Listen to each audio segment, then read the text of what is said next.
Hola, buenas tardes. Mi nombre es Reina Esther Mamay y dentro del marco de la unidad de aprendizaje Análisis del discurso matemático escolar, voy a presentar una de las formas de comunicación en el aula, la instructiva. ¿Cuál es el objetivo de esta presentación? Primero, conocer sobre las formas de comunicación en el aula, reflexionar, sobre todo reflexionar sobre la comunicación instructiva, sus características generales y cuáles son las que la diferencian de los otros tipos de comunicación y algunos ejemplos sobre su uso en el aula. ¿Cómo nos comunicamos en el aula? ¿Y para qué analizamos estos tipos de comunicación? Dentro de la reforma de la educación matemática se promueve el mejoramiento de los ambientes de aprendizaje en el aula, es decir, aquellos que desarrollen el intelecto, exploren nuevas ideas matemáticas, que enriquezcan el conocimiento matemático, que desarrollen un entendimiento profundo de las matemáticas. Y es indispensable el tipo de comunicación que se dé dentro del aula para favorecer todos estos puntos. Según Brenda Fuhr y Fricom, hay 4 formas de comunicación en el aula: la unidireccional, la contributiva, la reflectiva y la instructiva. Hablaremos acerca de las características generales de estos tipos de comunicación en el aula. Hablando primero de la unidireccional, tenemos que el maestro tiene un rol dominante en este tipo de comunicación, es decir, un rol activo y el estudiante un rol pasivo. ¿Esto qué quiere decir? Que el maestro es el que expone las ideas, el que habla, y el estudiante únicamente se encarga de escuchar, tomar notas. De hecho, este tipo de comunicación es una de las más predominantes en el aula de matemáticas. En la parte contributiva se promueve la interacción estudiante-estudiante y el maestro sigue en ese rol autoritario, de autoridad, en el cual se encarga de vigilar esta interacción, de moldear esas interacciones, de corregirlas. Y esta comunicación normalmente va de estudiante a estudiante y el maestro únicamente es el que va dirigiendo estas interacciones. En el caso de la reflectiva, el estudiante ahora ya comparte sus ideas, comparte sus opiniones, el maestro también comparte su conocimiento, entonces esto ya la comunicación es más bidireccional y por lo tanto ya tanto el maestro como el estudiante ya tienen roles activos en su proceso de aprendizaje y en la comunicación.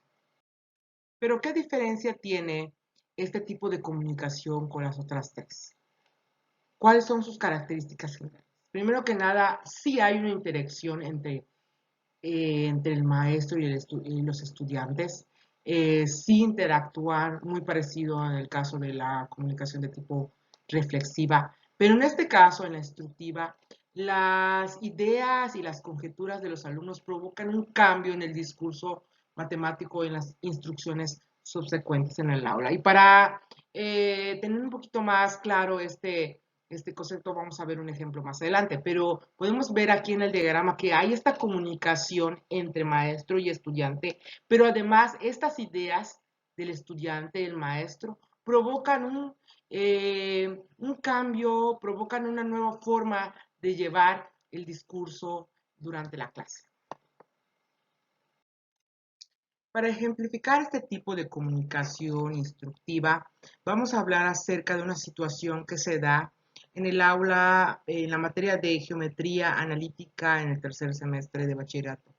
En este caso, los chicos ya contaban con los conocimientos previos como distancia entre dos puntos y previamente habíamos explorado el concepto de lugar geométrico que representaba una circunferencia, es decir, un conjunto de puntos que equidistaba de un punto fijo al cual llamamos centro. Estábamos explorando la ecuación ordinaria de una circunferencia, en el cual tenía su centro en el origen. En este caso, yo planteé por qué la ecuación de una circunferencia es x cuadrada más y cuadrada igual a r cuadrada. Y yo esperaba, ¿no? Yo esperaba que ellos se refirieran a pues, temas como distancia entre los puntos del bloque pasado, pero realmente una de las chicas compartió una idea, dijo, más bien respondió con otra pregunta. Maestra, esta no es la ecuación de Pitágoras, no es la misma que la ecuación de Pitágoras. Y pues se abrió a debate, ¿no? Se abrió a debate, algunos dijeron, no, no tiene nada que ver, esto Pitágoras es un tema del año pasado, y otros pues no comentaban, no estaban comentando, estaban pensando, hasta que una chica emitió un comentario acerca de, ¿se acuerdan que la maestra, con la maestra vimos el círculo unitario? Y ella pues, dibujó triángulos rectángulos en ese círculo y explicaba cuál era la relación en este caso, seno, coseno, y teorema de Pitágoras. Y entonces los chicos, algunos asentían, aún estaban dudosos acerca de esta relación entre teorema de Pitágoras y la ecuación de la circunferencia. Y es como en este caso, el discurso o la forma en la cual se iba a enseñar la ecuación de la circunferencia cambia. Esta modalidad de tomar en cuenta la ecuación de la circunferencia partiendo de la distancia entre dos puntos cambió a trabajar esta ecuación de circunferencia como una sucesión de triángulos rectángulos que tenían como característica pues la misma hipotenusa, ¿no? La misma longitud de hipotenusa. Entonces, vemos como este tipo de preguntas, este tipo de ideas, conjeturas que el alumno tiene sobre conocimientos pasados, cambia la forma en la cual podemos enseñar un tema o podemos referenciar hacia otros temas pasados, ¿no? Entonces es bastante interesante cómo ahora los chicos se apropian de esta ecuación de la circunferencia tomando en cuenta el aprendizaje que ellos han obtenido en años anteriores. Para finalizar mi presentación, propongo estas preguntas a modo de, esas conclusiones a modo de preguntas. Después de haber leído el artículo de Brendeford, vinieron más preguntas que respuestas a mi mente.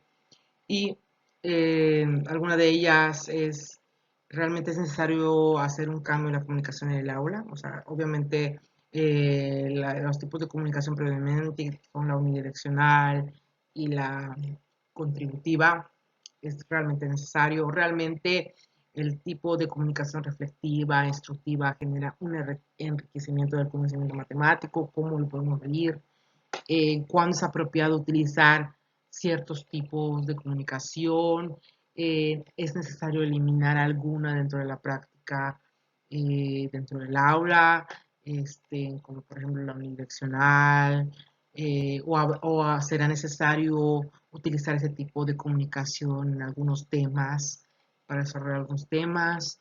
Esas preguntas vienen a mi mente, ¿no? Al terminar de leer el artículo, ¿no? Y creo que sería muy eh, enriquecedor poder responder esas preguntas en el foro, ¿no? Espero que les haya gustado esta presentación, que realmente sea una presentación en el cual se pueda entender este tipo o forma de comunicación instructiva y pues con mucho gusto estaré para responder sus preguntas acerca de este tipo de comunicación.